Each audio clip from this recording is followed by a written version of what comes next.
ഞങ്ങൾ ഇന്നൊരു fish bowl മേടിക്കാൻ വേണ്ടിയിട്ട് പെറ്റ് ഷോപ്പിൽ പോയാണ്. അപ്പോൾ അവിടെ കണ്ട കാഴ്ചകളാണ് കേട്ടോ ഇതൊക്കെ. നന്നായിട്ട് സെറ്റ് ചെയ്തിട്ടുണ്ട് അവരിങ്ങനെ.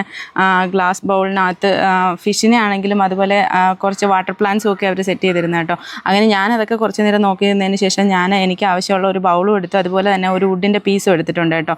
അത് എന്തിനാണ് ഞാൻ എടുത്തതെന്ന് നമുക്ക് വഴിയെ അടുത്ത വീഡിയോയിലൂടെയൊക്കെ കാണാം. ഞാൻ വീട്ടിലൊരു സംഭവം ചെയ്യാൻ വേണ്ടിയിട്ടാണ് അത് എടുത്തത് കേട്ടോ. അപ്പോൾ അവിടെ കണ്ട് മറ്റൊരു കാഴ്ചയാണ് ഇതേ ഈ ആൾ. ഭയങ്കര സ്നേഹമാണ് കേട്ടോ. ഞങ്ങളറിയത്തൊന്നുമില്ലല്ലോ, എടുത്തപ്പോഴേ എൻ്റെ അടുത്തോട്ട് വന്നു. 4 മാസം മാത്രമേ പ്രായമുള്ളൂ കേട്ടോ. അപ്പോൾ 4000 രൂപയാണ് ഇതിൻ്റെ റേറ്റ് എന്ന് പറഞ്ഞേ. അപ്പം എനിക്കൊത്തിരി ഇഷ്ടപ്പെട്ടു കേട്ടോ. പക്ഷേ വീട്ടിൽ കൊണ്ടുവന്ന് വളർത്താനുള്ള സാഹചര്യം ഇല്ലാത്തത് കാരണം ഞാൻ അത് മേടിച്ചില്ല കേട്ടോ. ചിക്കു കാറിലായിരുന്നു, ഇല്ലായിരുന്നെങ്കിൽ ആൾ വേണമെന്ന് പറഞ്ഞ് നിർബന്ധം പിടിക്കുമായിരുന്നു കേട്ടോ. ഞങ്ങളിതൊക്കെ നോക്കി കുറച്ച് നേരം എൻ്റെ കയ്യിൽ താഴെ ആക്കിയിട്ട് എന്നിട്ട് ഞങ്ങൾ വീട്ടിലേക്ക് മടങ്ങി. അപ്പോൾ ഇന്നത്തെ വീഡിയോ ഇത്രയേ ഉള്ളൂ. അടുത്ത വീഡിയോയിലൂടെ കാണുന്നത് വരെ ബൈ.